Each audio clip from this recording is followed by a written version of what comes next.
నమస్కారం అండి, good morning. So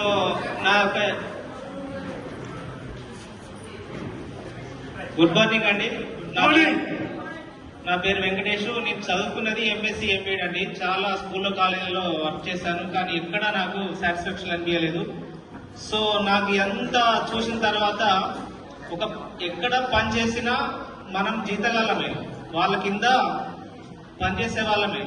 so మనము ఒక 10 మందికి ఎంప్లాయ్మెంట్ ఇవ్వాలంటే ఎక్కడ లేదండి, ఈ యొక్క వెస్టేజ్ లో ఉంటుంది. అది బాగా నచ్చి నాకు ఇందులో ఆరోగ్యం ఉంటుంది, ఆదాయం ఉంటుంది, 10 మందికి ఎంప్లాయ్మెంట్ ఇచ్చేటువంటి అవకాశం ఉందని చాలా చాలా ఎక్సలెంట్ అయింది.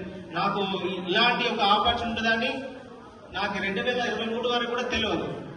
సో నేను ఎక్సైట్మెంట్ అన్నది ఈ యొక్క వెస్టేజ్ కి కనెక్షన్ చేసినటువంటి నన్ను కనెక్షన్ చేయించింది మా మిస్సెస్ అండి. ఆమె ఒక ఫ్యూ వర్డ్స్ మాట్లాడుతుంది. Good morning, Vestage.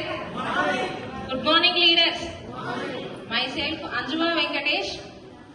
ఓకే, నాకు ముందుగా వెస్టేజ్ అవకాశాన్ని ఇచ్చిన మా గ్రేట్ లీడర్ రాజిరెడ్డి సార్కి ఒకసారి గట్టిగా క్లాప్స్. అండ్ మా మెంటర్ దోసియా మేడంకి ఒకసారి గట్టిగా క్లాప్స్. నేను వెస్టేజ్ లోకి ఎందుకు వచ్చానంటే నాకు ఆరోగ్యం రీత్యా వెస్టేజ్ పరిచయం అయిందండి. ఆరోగ్యం అంటే ఏ పర్పస్ లో అంటే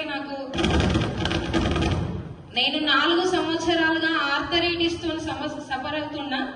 అదే టైంలో తిరగని హాస్పిటల్స్ లేదు, పెట్టని డబ్బు లేదు. ఆర్థరైటిస్ కోసం 5 లక్షల వరకు ఖర్చు పెట్టుకున్నా.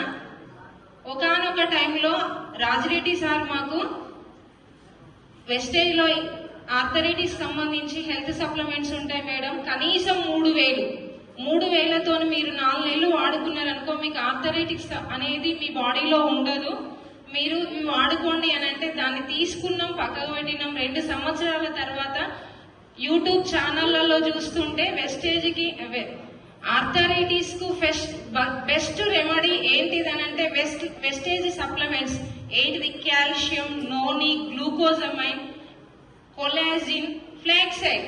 ఈ 5 సప్లిమెంట్స్ నాకు స్క్రీన్ మీద కనబడగానే వెంటనే సార్ను రప్పించుకొని చెప్పించుకొని వాటిని కన్సిస్టెన్సీగా వాడుకున్నా. తర్వాత డాక్టర్ దగ్గరికి వెళ్తే నీకు ఇది ఎలా తగ్గింది అని అంటే, సార్ నేను ఈ సప్లిమెంట్స్ వాడుకున్నా నాకు తగ్గింది అని చెప్పిన. ఆధునిక ప్రపంచంలో అందరికి చెప్పేది ఒకటే, ఏంటిదంటే మానవుడు తనను తాను మరిచి డబ్బు వెంట పరిగెడుతున్నాడండి. చివరికి ఆ డబ్బు మాయలో ఆరోగ్యాన్ని లాస్ చేసుకుంటున్నాడు. మళ్ళీ జీవితాంతం ఏదైతే సంపాదించిందో అది ఆరోగ్యం పేరిట హాస్పిటల్లోకి పెడుతున్నాడండి. కాబట్టి మన వెస్టేజ్ లో ఆరోగ్యం ఉంది, ఆదాయం ఉంది, 3 జనరేషన్ ప్లాన్ ఉంది. వీటన్నిటికంటే ముందు నేను ఒక టీచర్ 2004 తర్వాత ఎవరైతే ఉద్యోగంలోకి వచ్చిందో వాళ్ళకి ఏంటిది పెన్షన్ లేదు, ఇంకొకటి వారసత్వ నియామకాలు లేవు. అలా నా పిల్లల భవిష్యత్తు కోసం ఇక్కడ 3 జనరేషన్ ప్లాన్ అనేది నాకు నచ్చి దీనికి సపోర్ట్ గా చేస్తూ మా సార్ను ఫుల్ సపోర్ట్ చేస్తూ దీంట్లోనే పని చేయమని చెప్పడం జరుగుతుంది. కొంచెం వెస్టేజ్ పైన ఆలోచన చేసి ఆదాయం తీసుకోండి, ఆరోగ్యంగా ఉండండి. Thank you very much.